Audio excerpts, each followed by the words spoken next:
by for the Brewery Underground podcast.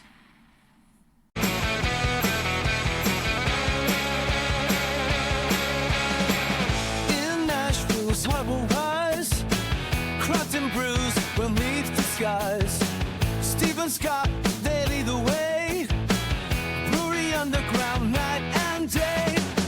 Raise your glass, let's ignite. In this city, we unite. Raise your glass, let's ignite. In this city, we unite.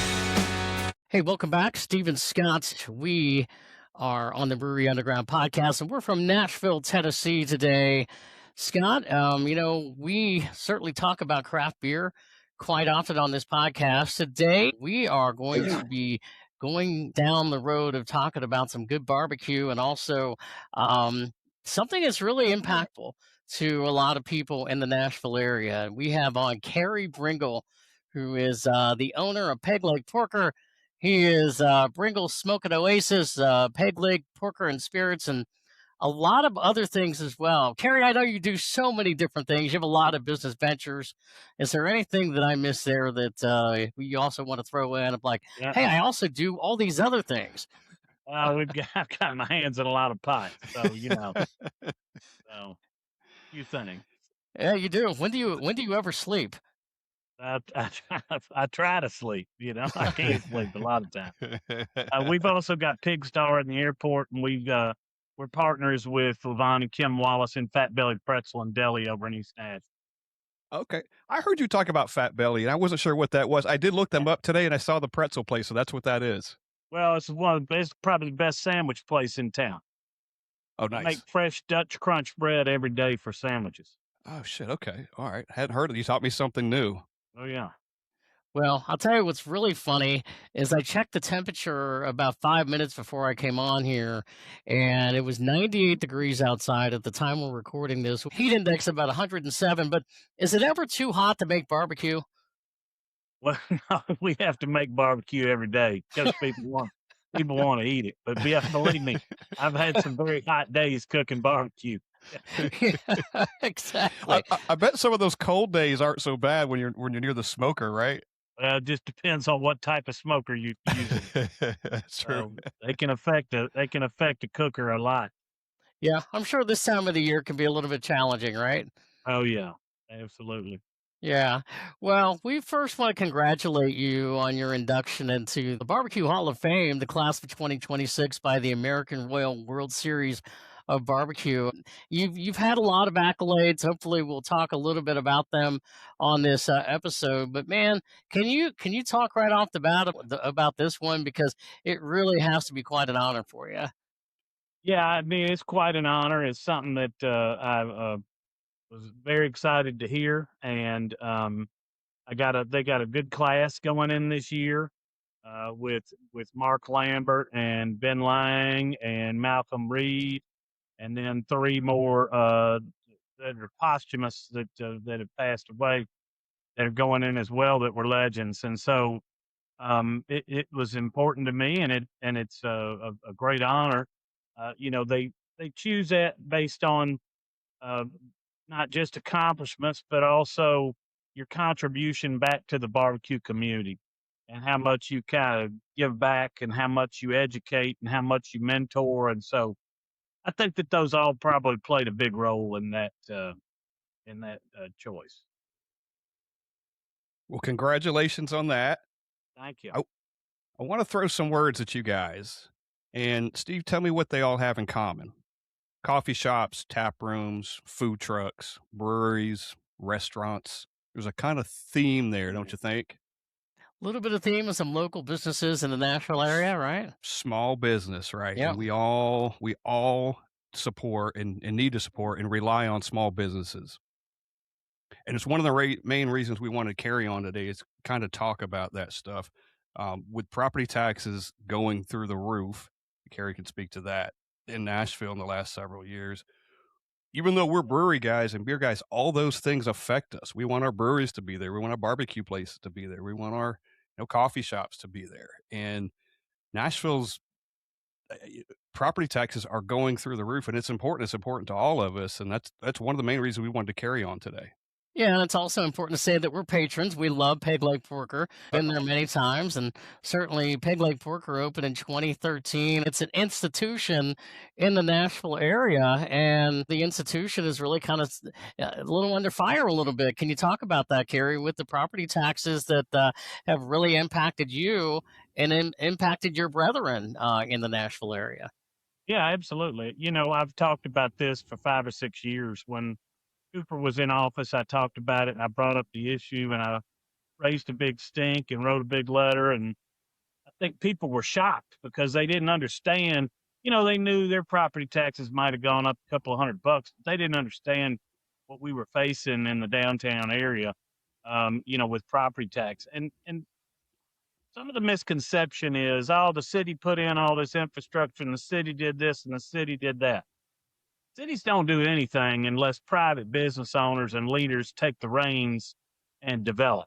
And when they say they're going to develop, then that's when cities go, okay, now we need to add some infrastructure or something. When I went into the Gulch, a lot of people thought I was crazy. It was a blighted area. It didn't have much of anything back there.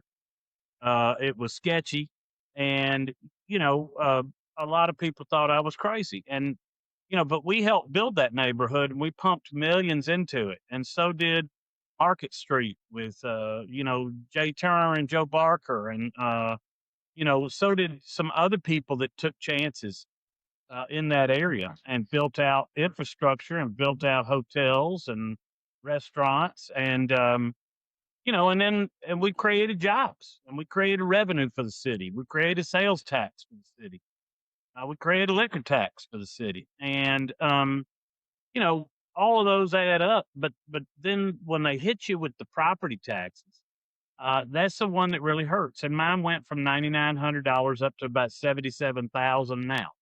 And, we added on, and that having a bigger building affected it. But the thing about it is, when you're a business like us that's there to stay for the long term, and you own your property, you're not a transient. You're not looking to go. You're not filling it with a hotel where you can spread the taxes all over everything. It hurts. It hits you because it comes right out of your pocket. And the fact that Nashville taxes on future property prospected value is a crime. It's just like paying estimated taxes on proceeds of stock options. It's a speculation.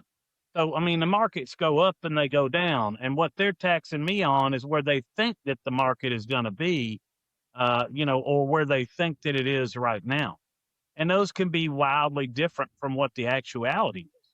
And, for me, the only one, I don't like property tax at all. I think it's theft. You own Yeah. property, I don't think they ought to be taxing you on it. But two, if you're going to tax property, then you ought to tax it on the last sale value. And, and then it stays like that. And it may get a little bump, increase, whatever, but you need to cap the increase, and it needs to be based on what you paid for the property. Because what you paid for the property is what you felt like it was worth for the use that you were buying it for. And, if somebody comes down on Broadway and buys a place for $60 million, then when they do, they would know what they're getting into with those taxes. But when you take somebody like Layla, who paid, $10,000, $5,000, $10,000 for her place 33 years ago and wrote it out on Broadway when nobody else wanted to be down there, and she helped build the thing, and she kept her prices steady and kept it affordable, and you take somebody like that and you start taxing them. He was getting taxed, I think, $120,000, and now they've taken it up to $500,000 because they say, well, now your business, your building is worth $25, $30 million. Well, guess what? She hadn't left in 33 years. Why would she leave now? She didn't pay that for it. She's never going to realize that money if the city comes along and snatches it out from under her on a yearly basis. and then the city's taking all your profits. And when I wrote my first letter, I had a lot of people say, "Oh, he's just a greedy business owner, blah blah blah," and the city does this and that for him. The city doesn't do a whole lot for us. We do for ourselves, and even in the downtown area, what people don't realize is we pay extra tax. So we pay a tax on top of our tax rate.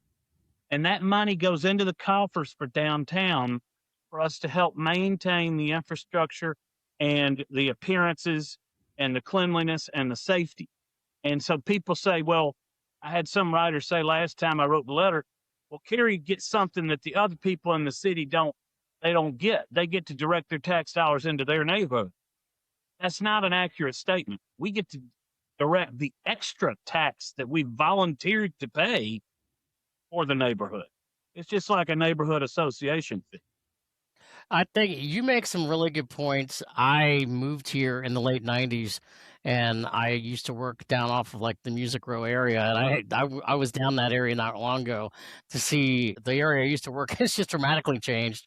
You Oh, don't yeah. recognize it anymore. And then you talk about the Gulch wasn't what the Gulch is now, but that really concerns me too, because you see like businesses that are locally owned like yours being driven out, and there's Yeah. just really no reason for it other than the bottom line. You hate to see it. Well, it's not, I mean, they want to call it the bottom line. Yeah. Problem is they got no bottom line. They got no budget that's reasonable. They've taken things that were supposed to be temporary measures during COVID and they've made them permanent just because they wanted to, because they didn't want to get rid of a service that they brought on that was needed during a time of disaster, with COVID.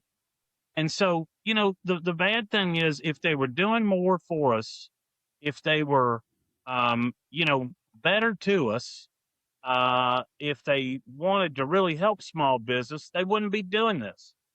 They would actually balance the budget. And, Tennessee as a state is the most fiscally conservative state in the country. We have the lowest debt per capita of any other state in the country, even Florida. And Florida just had record numbers with Ron DeSantis' budget that he just released. And, one of the things that they've done to us downtown is now they've weaponized parking.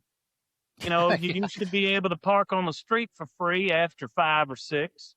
And on the weekends, now it's parking is paid for 24/7.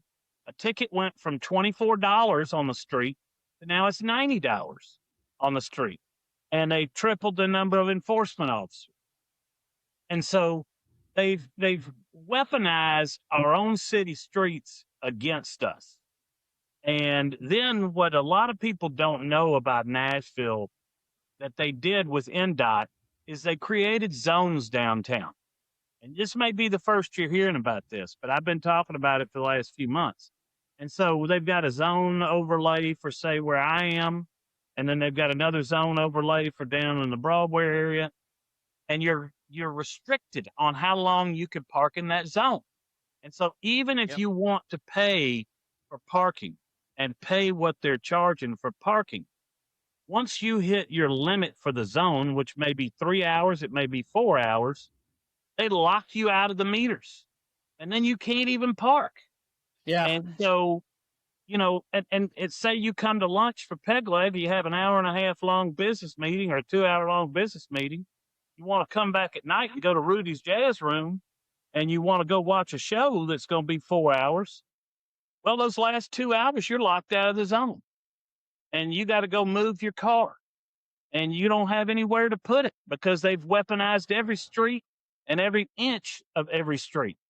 They don't even have lines on the street anymore. They just say, scan your thing here and you better pay. A It's couple of weeks ridiculous. ago, you make a good point. A couple of weeks ago, Scott and I had gone to the 3rd-year anniversary of Marble Fox, which is right around the corner. Mhm. And I parked out on the street out there, and I actually got out of my car and I said, I think this is pay to park. Yeah. And I paid for 3 hours, and I realized I had like 5 minutes left of my 3 hours. So I got out of there, and I'm driving away, and I get this text message, and it basically said, you're now in violation. You have to move your car. And I was like, well, I've already moved my car. But it's stuff like that that it just, I think, as you said, it really gives a, a bad impression to the consumer and to the business owner like yourself. Well, and what that also triggered was when they did that, when our city chose to weaponize parking, then they took all the competition off the table for paid parking. And so now the paid parking has jumped through the roof because they've essentially given all the paid parking companies carte blanche to charge whatever they want because there is no street parking, you know? Yeah, and So, where Steve is talking about, I think, and the reason he questioned was it pay to park, 'cause I think they have like one sign for like 4 or 5 yeah. spots, right? It's way up there, so you don't even really know when And it if used you to be miss free it, park. then guess what? $90 ticket. Yep. Yeah. I was sitting at Highwire when they were still there, again, right around the corner from where you are when they were there. And right in front used to be free parking. And even when they were open, that changed. And could sit there and I could watch that meter person or whoever come through there, that ticket guy, and literally just get them one after another, just boom, boom, boom, boom, boom. Because they And still where's thought that was free Highwire parking. now? They're gone. Right. Yeah. Gone. Yep. Yep. I mean, it's unbelievable. And it's just they're the bad thing is when you do this with a city and you start to treat your own citizens this way and your own small business owners this way, you run out the people that built the city that the big boys wanted to come to in the first place. Mm-hmm. Yeah, that's a good point, and we've seen the videos, and I'm sure um, that you're part of a coalition of folks that are concerned. Like I know the owner of Acme Feed and Seed, and the property taxes they're paying. They try to do some creative things of like, here, can you buy one more beer to help pay for our property taxes? And I guess some of the companies and some of the businesses are having to try to get creative just to stay afloat or to try to pay what they need to in property taxes. We're in a hard enough business anyway. We got hit harder than anybody during COVID. And it's and then afterwards the cost of all of our products went through the roof. Not just food, but everything. Paper goods, plastic, everything. And then when you have your city give you a double whammy on top of it, it just it's putting a lot of people out of business. It is. It's just as simple as that. It's putting a lot of people out of business. And I think you mentioned this in an interview. So Acme, like if they happen to go away, and we hope they don't, but if they happen to go away, somebody will come in there. Somebody will, whether they Yeah. buy the building or somebody else. Because again, like you said, somebody's always wanting to come to town. Hey, we'll come to Nashville. We'll do it. We'll run somebody out, and we'll bring some big corporation or something in here that some national Yeah. chain or something. But there won't be a local like Tom, and they won't curate it quite like Tom does. And listen, Tom and I are friends, and I'm friends with his family. We are on typically different sides of the political spectrum, um, and but we can agree on this issue. This is just not sustainable in any way, shape, or form for the city of Nashville. And it's not a it's not a lack of money problem. It's a budgeting problem. It is an Look, overspending problem. I often say, because every time you go downtown or near it, you're kind of like, God, these people, and it's like they're getting charged out the ass for, hotel room taxes and these and that. And it's like, wouldn't that be enough? Wouldn't that be enough to compensate for all the other stuff in Nashville to cover infrastructure and roads, which are shit? And The roads are terrible. We used to pride ourselves that TDOT had the best roads in the country, Yeah. shit. and it ain't that way anymore. Not in Nashville anyway. No. No, And it just and our hotel prices are now higher than anywhere else in the country. Oh, I can go stay in New York City for half the price of what it costs to stay in Nashville. yep.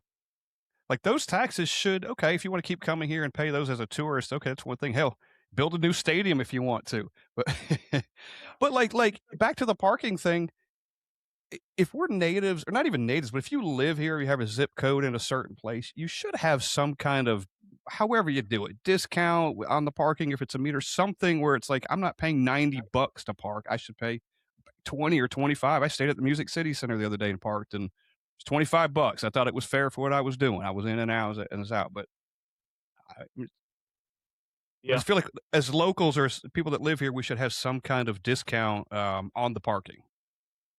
Well, they shouldn't weaponize our parking against us. You know, there are streets. We paid Yeah. for them. Yeah. True. Hey, we were in we are Chattanooga. the taxpayers. We paid for the streets. We Yeah. didn't, you know. That's right. We got to charge on top of that. Real quick, we were in Chattanooga on Saturday, and we street parked at a place, and it was $2.85, and that was, and we added another half an hour or something. It was 85 more cents, and that was with a 35-cent processing fee. It was like, I'll do that all day. And they probably have a more balanced budget than Nashville, I guarantee. No doubt.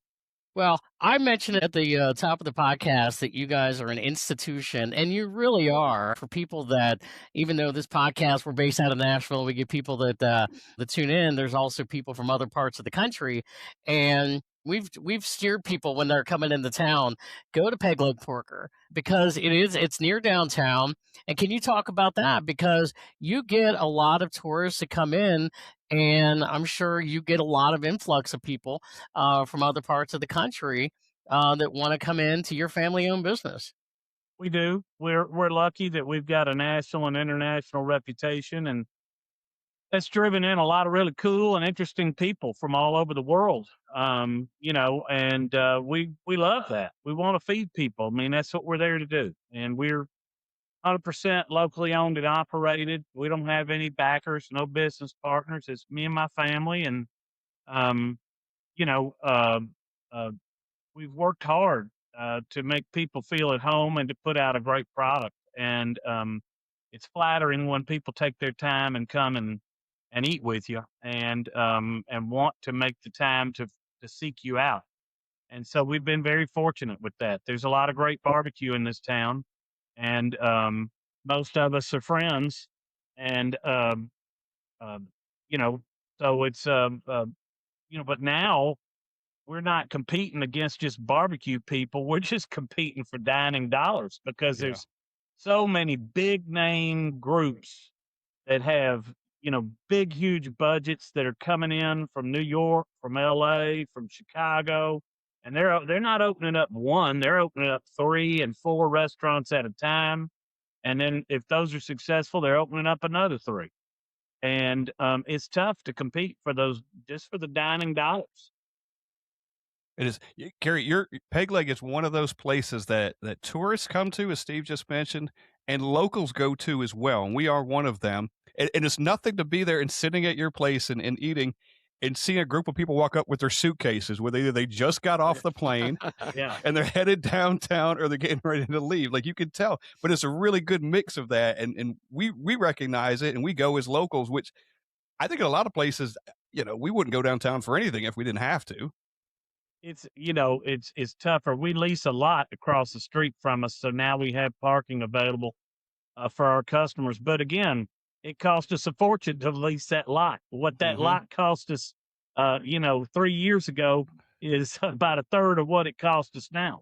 Yeah. And it's something that we do for a convenience of our customers, and try and help make sure we continue to bring in business, because it is tough to park downtown.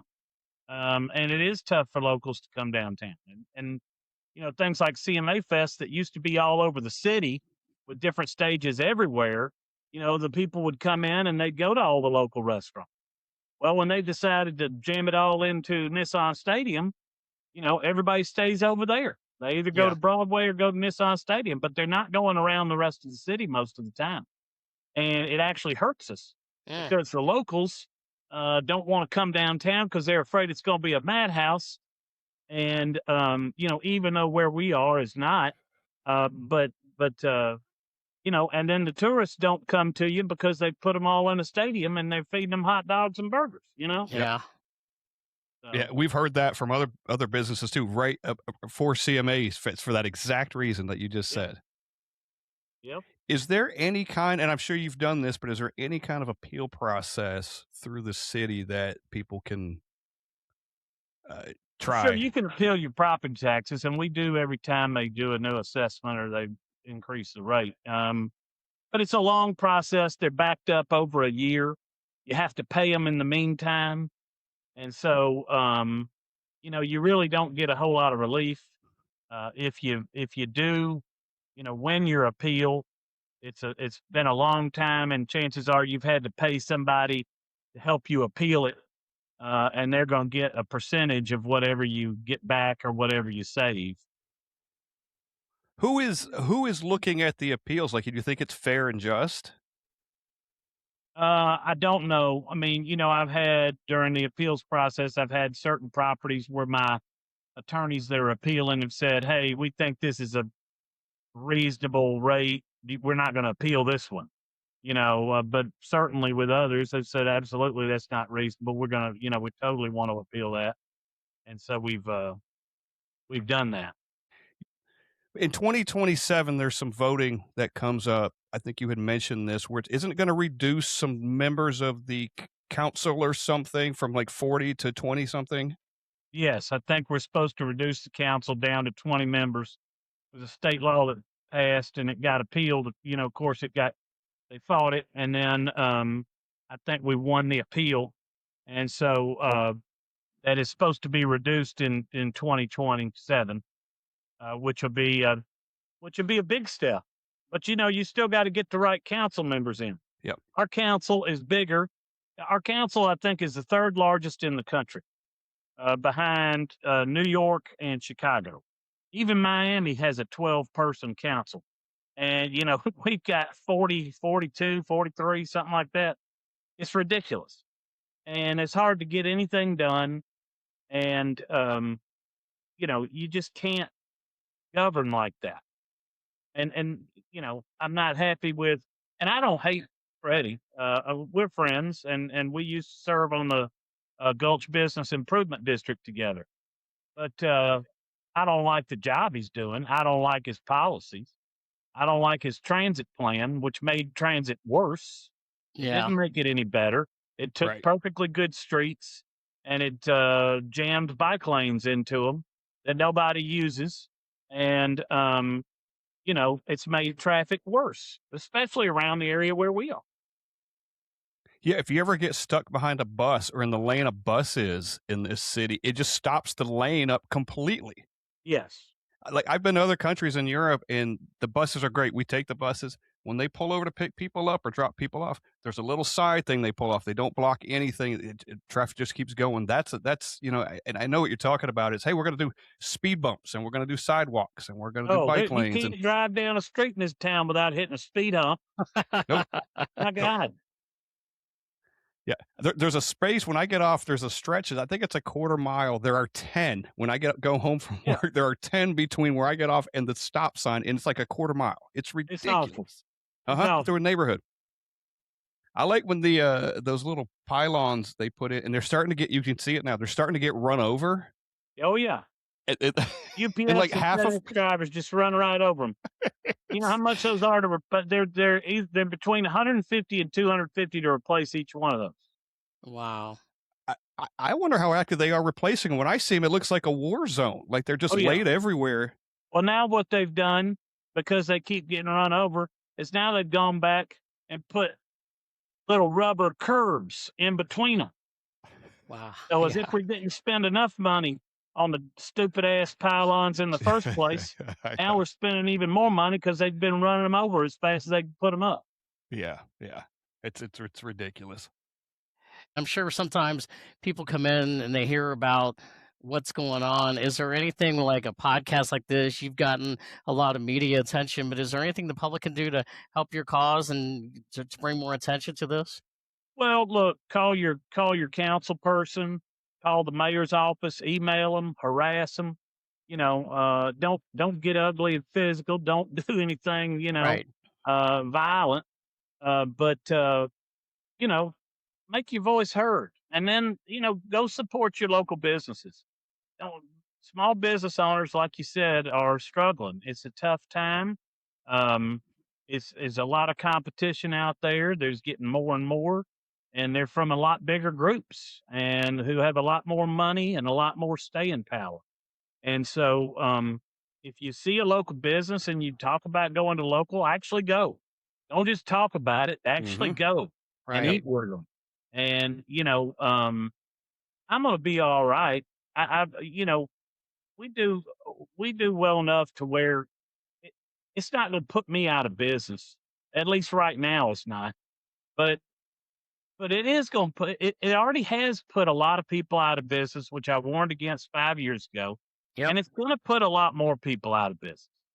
And that's just the bottom line. There's no way around it. And so that's why I'm so vocal about it because you know I have the ability to speak up, and I got a loud voice, and I'm always going to tell you my opinion. But some of these people, they're just struggling because they're struggling to get by, and they don't want to do anything that might make that struggle even harder for them. And they're afraid of saying the wrong thing. They're afraid of pissing off the wrong official. They're afraid of it all, and they shouldn't feel like that in their own city, and they shouldn't feel like that when they've worked hard to build up a business and serve the community. They should get more respect from the city, and they should get more help from the city. And it just, it's the backbone. And when you see somebody like Starbucks getting $30 million to come and bring 2,000 jobs, you think about how many jobs uh, are created by the restaurateurs, the local restaurateurs in this town. If you took me and my barbecue peers, between all of us in this town, we probably already provide 2,000 jobs. When you add us all together, with my peers have a lot more restaurants than I do, but between all of us, we probably provide 2,000 jobs. How do you think we would like to get $30 million and split it between five of us? I mean, Yeah. I mean, it, and I saw a great speech the other night from a guy in another state, another county, but they were about to do a data center, and they were giving all the tax incentives and they were giving all the benefits. And his point was, if you're going to give these benefits and these tax incentives, then you need to have these companies put up a bond. You need to have a clawback. And I'm not saying, get rid of all incentives, but I'm going to tell you, Nashville's a pretty damn attractive place to come to as a business, whether you get an incentive or not. If you're a big company, Nashville's pretty damn welcoming, and the laws here are very welcoming.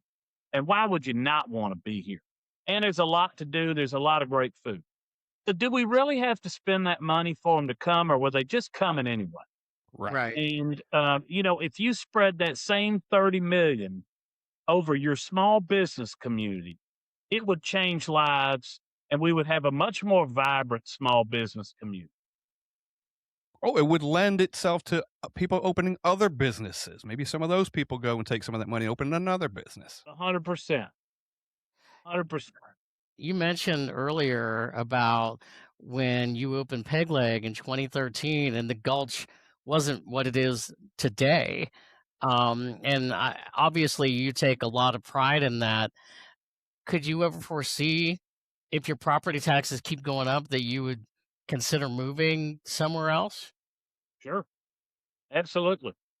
I mean, there's a breaking point for everybody, Yep.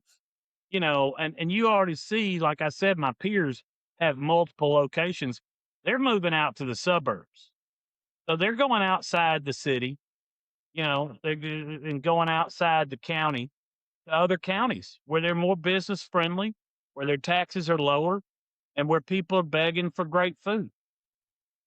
So, there's everybody loves to think that it's peaches and roses owning a restaurant downtown. Not always the case.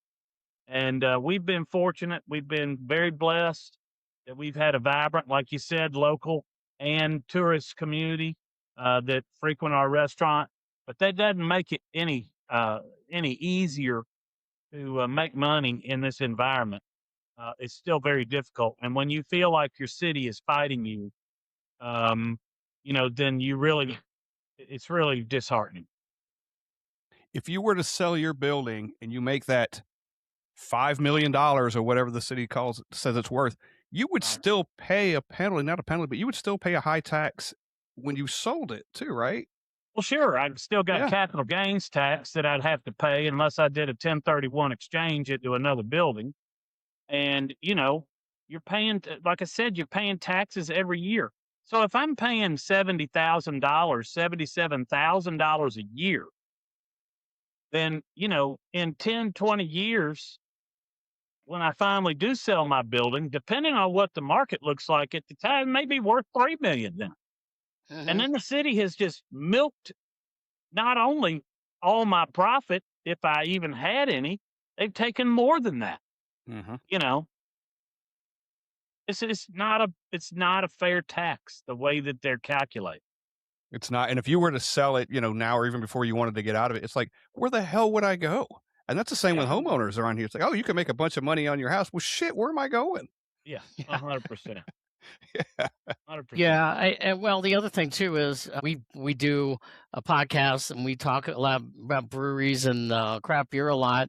And I don't know how much you're into craft beer necessarily. We know you're on the whiskey, but you got Marble Fox, which is right around the corner from you, one of your neighbors, and they're relocating not because of your situation, property taxes necessarily, but because of development.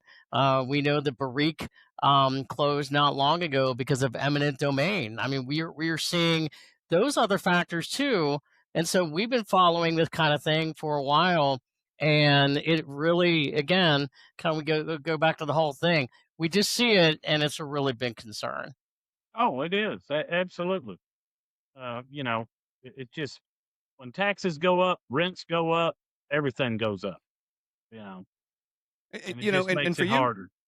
and you probably, as a business owner, you probably only want to pass along so much cost to the consumer, right? I mean, there's got to be a line there too, where maybe you probably absorb some, and then even with the Oh, cost of goods going up, and yeah, 100%. Consumers will only take so much.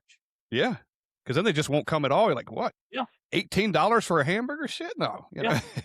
but it's got to go somewhere. Oh, yeah. 100%. We see it in the price of beer.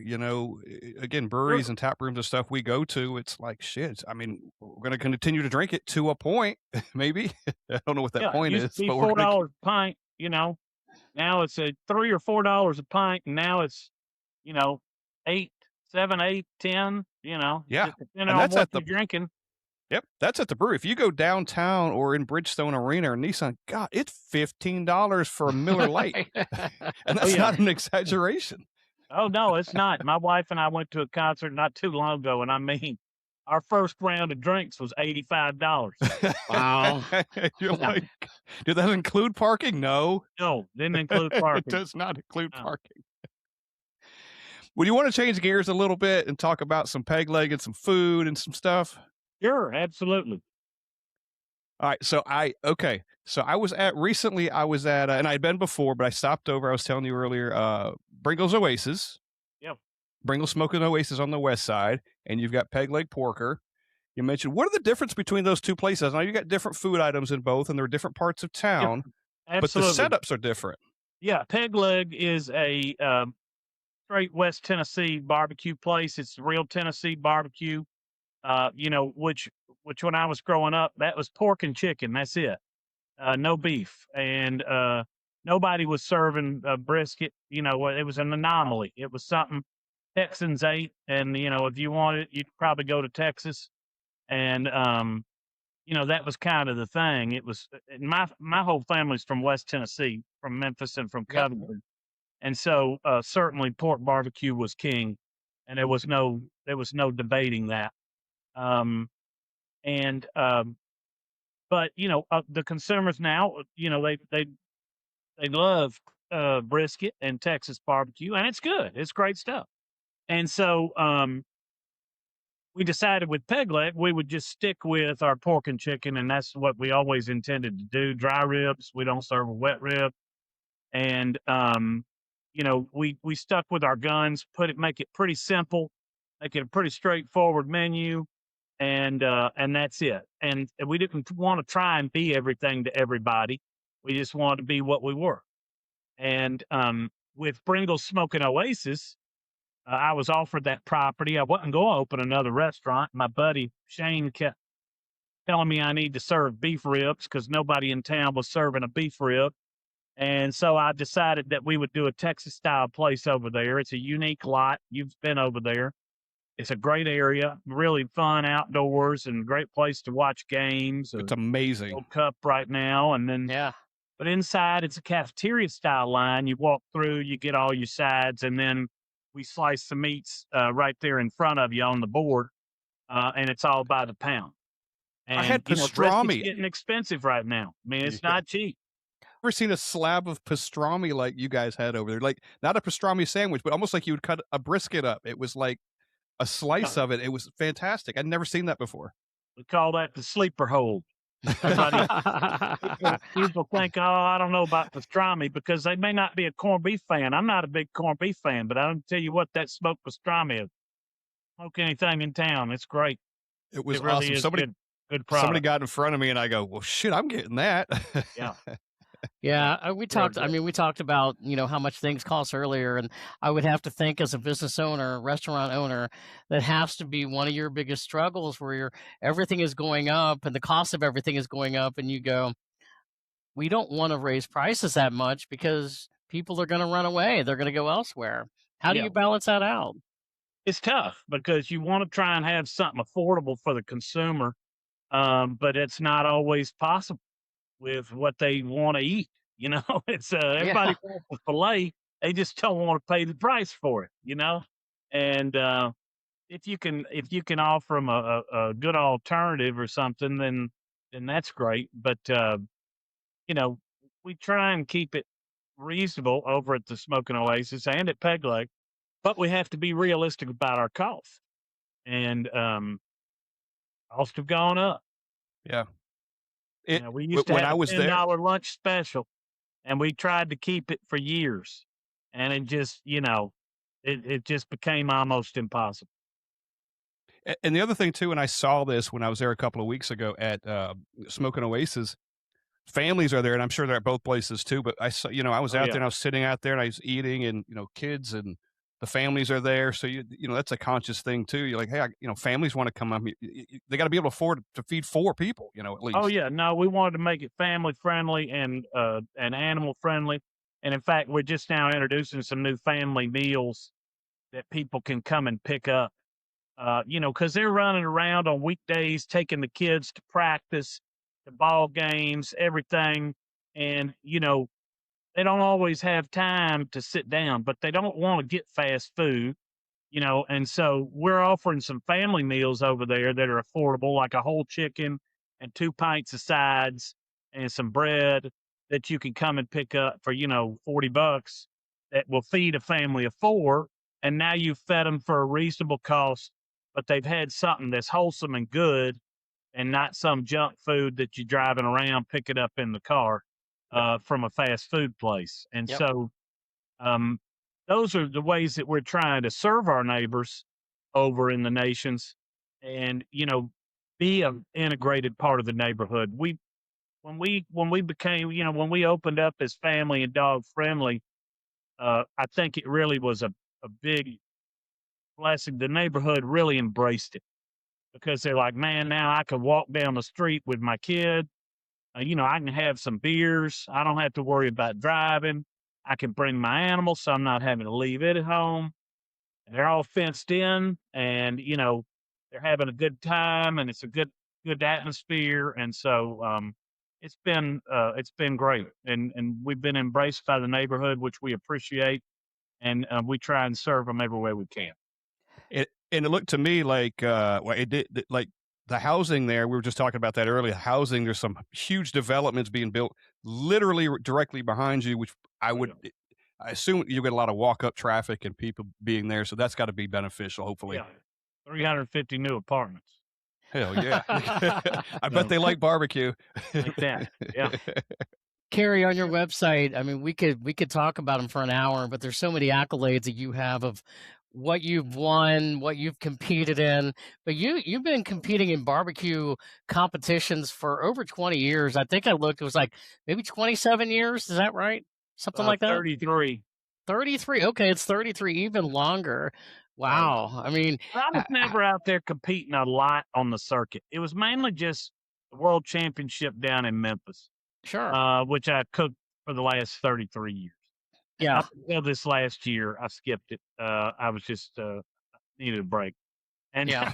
and so I get it. um, I've met a lot of great people, and it's been a lot of great years, and a fun time. We've been lucky to win some awards over the years, and right now, what's really winning is our bourbon, Hmm. and we actually just got in the global whiskey awards. I think there's an article today in the Whiskey Wash where we took top honors with the highest score of the entire competition at a 97 in Nice. the bourbon category.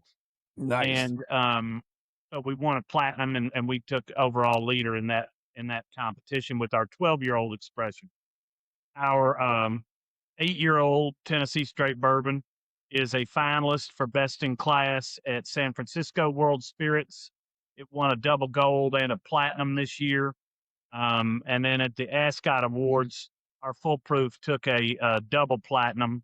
And so we've probably won another 14, 15 awards this year, which has been great. And but our latest release, this is our limited edition. This is our Spirit of America. Oh, nice. And Yeah. so we came out with a new bottled and bond 100 proof this year for America's 250. But we actually own the trademark Spirit of America. And so we won't just stop at 250. Like a lot of distilleries are putting out a bottle for 250 and they'll stop, and next year they won't do anything. The Spirit of America doesn't die just because you have Right. a birthday. And so Right.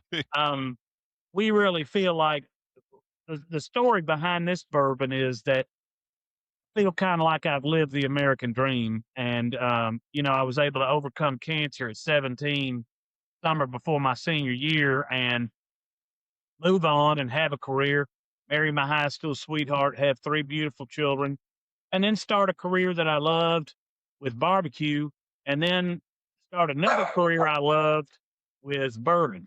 And we've been able to win some of the top awards. In 2023, our white label won World's Best Bourbon by the Tasting Alliance, who is the biggest and baddest competition out there.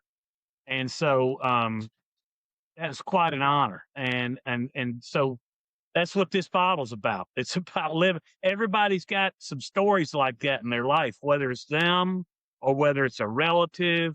But Yep. everybody has something that to them embodies the spirit of America. Yeah. And that's what this bottle is about. It's not just about slapping a 250 label on it. It's about what makes the spirit of America great. And that's what we feel about it. And I've I love seen like some videos, Instagram. You've taken your show on the road with that too. You've been traveling around with it, right? Yeah, I just did a tasting up in Columbus, Ohio last week. Um, at the end of last year, we were in 15 states total. We've now signed up 26 states, and we'll probably be in about 36 states before the end of the year. So, is there a on your website? Is there where if people are interested in getting this, how can Yeah, they go about finding it? well, they can try and find it in their local liquor store, depending on Hmm. what state. We have the states listed on our website. You can also buy it on our website if your state will allow it to be shipped in.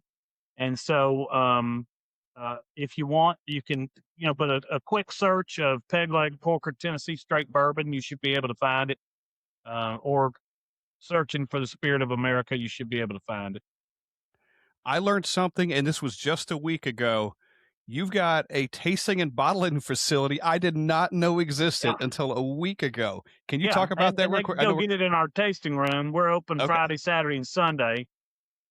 And it's over on Eugenia. It's on right off of Thompson Lane at 2700 Eugenia, right to the left of Southeastern Salvage. Yeah. Okay. And it's a nice tasting room, and Kevin's in there running it. He does an amazing job as a host and doing tastings, and then can take you on a tour and show you the bottling line and the blending Oh, that'd be facility. awesome. But that's where we make the magic happen. Do you try to keep as much of the different types of bourbon that you have there? Are they all there? Oh yeah, we got bottles there that we don't have anywhere else. Oh, hell yeah. Okay. So you can go get some limited edition bottles there that we do not sell in retail. Okay. And can you do like flights or small pours and that kind of thing? Obviously Yeah, tasting. we do 2 different flights that you can try. Okay. All right. That is on the thing. I Yeah. swear I wish I'd have been there if I knew about it more than a week ago. I swear. yeah, Somebody told me, absolutely. I go, holy shit. Yeah. We got to wind down because we got to let you go in a couple of minutes, but I got a couple quick funny things I want to run by you real quick just to kind of end, and Steve can end with something just so, Sure. just to be something, just something funny. And I didn't know this existed. Pineapple on barbecue. Do people do that? Pineapple on barbecue? I'm sure they do, probably in Hawaii. Okay. Yeah. Well, I don't know where You you know, saw that from. I don't typically do it, but I've I wouldn't do I've it. seen a lot of new stuff, and there's a lot of new school barbecue cooks out there that are doing some really interesting stuff Yeah. and really some very cool stuff. So, my old friend Mike Mills used to say, if you didn't invent fire, you didn't invent barbecue. So you're not the definitive authority on it. Everybody has their own different, way of doing things. That's fair. That's fair. All right. And I got one last thing, and it's a quick little story. We had left Highwire one day with a group of us, and we walked over to Peg Leg, just right around Yep. the corner right Yeah. there. And we had a family with us, some buddies of ours, and they had their little baby with them. Uh-oh. And the little baby was in the stroller, and Steve proceeded to spill a beer on a baby. Yeah. In your building. Seen it happen multiple times. Actually, My I didn't buddy's mean game to. I didn't mean to. at a child's birthday party. I saw somebody who had had too much, and the mother looked at him, and the baby was on the floor in between them, and she looked him at the dad in the eye and said, "Please don't spill beer on my baby." Hey, in my case, I wasn't drinking too much that day. It just Yeah. happened to be the baby was sitting next to me. I had a beer, and you know how babies are; their arms are going everywhere, and I Yeah. boom. Yeah. But I should have had it. I should have had the beer not within reach. Yes. That beer happens. It's spilling on a baby happens. It's The best thing for babies at the Peg Leg is rib bones are an amazing teether for children. oh, If they're cutting teeth, give them a rib bone. probably with the marrow and just the flavors and all Yeah, sorts of stuff. You'll make them a barbecue fan for life. That's awesome. Well, Steve, you got anything else for Carey? I know we got to let him go. Yeah, we got to let him go. But Carey, hopefully we'll have you back on again. Maybe we can go do a taste testing with you sometime. And that would be a really fun episode. And we'll have to certainly follow everything that's going on with your property tax situation there at Peg Leg Porker and all your other businesses you got going on there. It sounds great. I'd love to. And I appreciate you guys having me on today. Scott and Steve, thank you. And y'all have a great weekend. And we're doing with Spirit of America on July 4th at 7:06. We're asking all of our fans to raise a glass and have a toast with some Spirit of America bourbon. Brilliant. love it. Brilliant. Getting over to your tasting room is on my short list of things to do. So I'll be there very, Definitely. very soon. Y'all have a Carey. great one. Thank you, too. Can't- Carey. Can't thank you enough, man. Cheers. Cheers to you.